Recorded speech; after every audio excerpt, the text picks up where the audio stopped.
खबर शिमला से आपको बता दें कि भाजपा प्रदेश महिला मोर्चा सचिव एवं पार्षद कमलेश मेहता ने नगर निगम शिमला के बजट पर तीखी प्रतिक्रिया देते हुए कहा कि कांग्रेस शासित नगर निगम द्वारा प्रस्तुत 688 करोड़ का बजट वास्तविकता से परे और जनता को भ्रमित करने वाला है। उन्होंने कहा है कि जब नगर निगम की वास्तविक आय लगभग 143 करोड़ बताई जा रही है, तब इतने बड़े बजट का दावा करना केवल आंकड़ों का खेला है, ये जो ढाक के 3 पात जैसी स्थिति दर्शाता है। कमलेश मेहता ने कहा कि यह भी बेहद गंभीर विषय है कि नगर निगम के महापौर स्वयं अपने पद पर असंवैधानिक स्थिति में बताए जा रहे हैं और ऐसे में कहा जा सकता है कि कथित महापौर द्वारा प्रस्तुत बजट की वैधता और विश्वसनीयता पर भी सवाल खड़े होते हैं।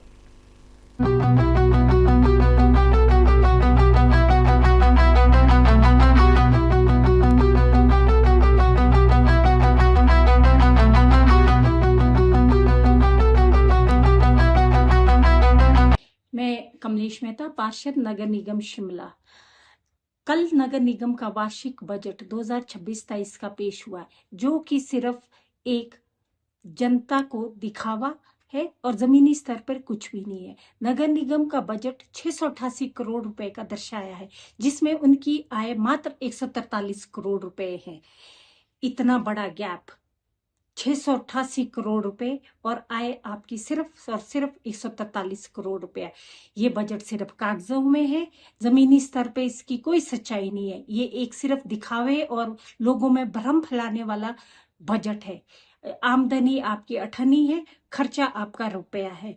आपके पास आय के कोई भी साधन नहीं है।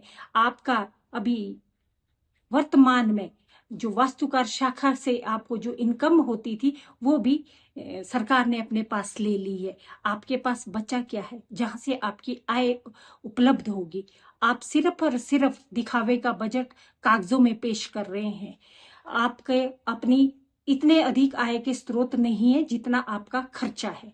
आपने 57 करोड़ रुपए केंद्र से अनुदान की बात कही है, जिसमें कि आप एक तरफ कहते हो कि केंद्र से हमें कोई मदद नहीं करते, दूसरी तरफ आप अनुदान के लिए केंद्र पर निर्भर है। आपने लोगों पे टैक्स बढ़ाकर, पानी की दरें बढ़ाकर, बोझ डालकर 688 रुपए करोड़ का बजट जो पेश किया, वो बहुत ही निंदनीय बजट है। लोगों को पर बोझ डालकर आप बजट पेश कर रहे हैं। दूसरी ओर एक जो महिला हितैषी सरकार ना होकर, जैसा कि आपको ये भी पता है कि 2.5 साल में मेयर का कार्यकाल खत्म हो गया, लेकिन फिर भी वो 2.5 साल के बाद भी वो बजट पेश कर रहे हैं, जबकि ये कार्यकाल मेयर का जो कार्यकाल है अब महिला के लिए है, तब भी आप उस कुर्सी पे बैठ के बजट पेश कर रहे हैं। बहुत ही निंदनीय है। जो महिलाओं का सम्मान नहीं कर सकते, वो लोगों के हितों की क्या रक्षा करेंगे? आपने जिसमें 14 खेल मैदान, आपने 17 पार्किंग और 25 एम्बुलेंस रोड बनाने का जो बजट आपने दिखाया है, वो पिछले 2 बजटों से वो घोषणा आप हमेशा से कर रहे हैं। इनमें से 14 खेल मैदान में से एक भी खेल का मैदान 2-2.5 वर्षों में नहीं बना है।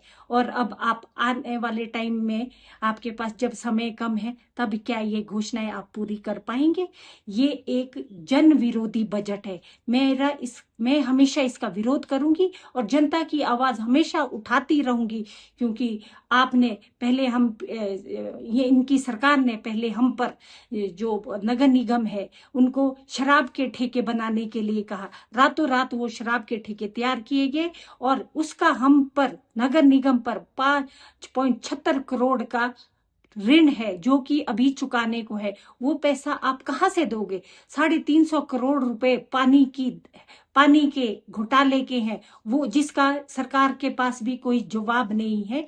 ये एक बजट सिर्फ और सिर्फ कागजों में अच्छा है, जमीनी स्तर पर इसका कोई भी हकीकत से कोई भी लेन देन नहीं है। लोगों को भ्रमित करने वाला बजट है और जिसका मैं पुरजोर विरोध करती हूँ। जो बात लोगों के हित की होगी वो मैं हमेशा करूंगी। जो लोगों पर बोझ डाल के बजट पेश किया गया, उसका मैं पूर्ण जोर विरोध करती हूँ।